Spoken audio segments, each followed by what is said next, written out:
Assalamualaikum dan salam sejahtera. Saya Syabir Wafi, wartawan TV PSS Al-Farabi SK Merbau. Hari ini saya membawakan liputan khas sempena Hari Raya Aidilfitri peringkat sekolah. Pelbagai aktiviti yang akan diadakan. Jom bersama saya.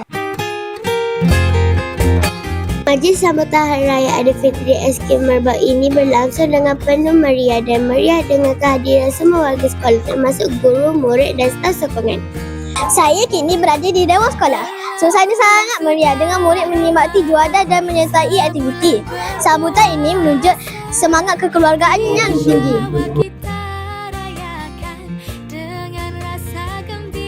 Bersama saya sekarang ini ialah Cikgu Wahidah yang bertanggungjawab mereka hiasan bagi sambutan Hari Raya kali ini.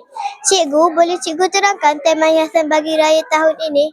Okey, pada tahun ini temanya adalah moden dan minimalis. Itu kita membuat dua step. Yang pertama di atas pentas kita membuat rumah lama, rumah klasik yang dihiasi dengan laman-laman yang minima dan kita buat photobooth. Itu photobooth untuk mereka yang ingin bergambar solo ataupun berkumpulan. Terima kasih cikgu atas perkongsian itu tadi. Antara aktiviti yang dijalankan adalah persembahan murid, sesi bergambar, pertandingan pakaian raya tercantik serta banyak lagi. Majlis ini bukan sahaja memberi peluang untuk murid bersukaria, malah mengeratkan hubungan silaturahmi antara guru, murid dan staf sekolah. Nama saya sekarang ialah Alisa Mia Zahra. Apakah perasaan anda menyertai sambutan Hari Raya di sekolah? Saya berasa sangat gembira kerana dapat menyambut Hari Raya di sekolah dengan kawan-kawan saya. Saya berasa gembira kerana dapat memakai baju raya dan dapat makan biskut raya dan kuih raya dan banyak lagi. Terima kasih. Bersama saya sekarang ini ialah Ustaz Narzi bin Abdul Aziz, Guru Besar SK Merbau. Assalamualaikum Ustaz. Waalaikumsalam warahmatullahi. Soalan saya, apakah harapan Ustaz pada Hari Raya kali ini? Okey, baik.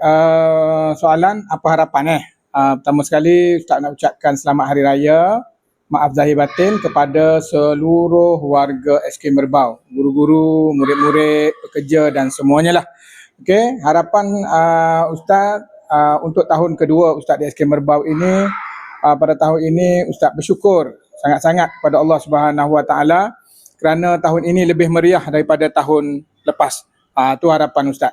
Okey, jadi tahun ini kita lihat penglibatan ibu bapa pun agak meluas, ya, ramai ibu bapa yang memberikan juadah untuk murid-murid dan guru berhari raya pada hari ini.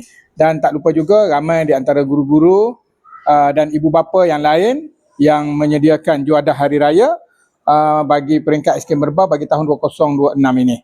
Alhamdulillah, dan harapan saya tercapailah untuk tahun ini dan harapan untuk tahun depan supaya lebih meriah lagi daripada tahun ini dengan penglibatan ibu bapa, guru-guru dan juga murid-murid dengan persembahan-persembahan yang lebih segar lagi.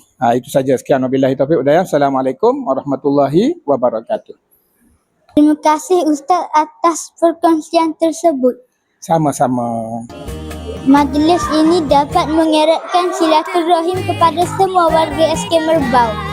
Diharapkan program seperti ini dapat diteruskan pada masa hadapan.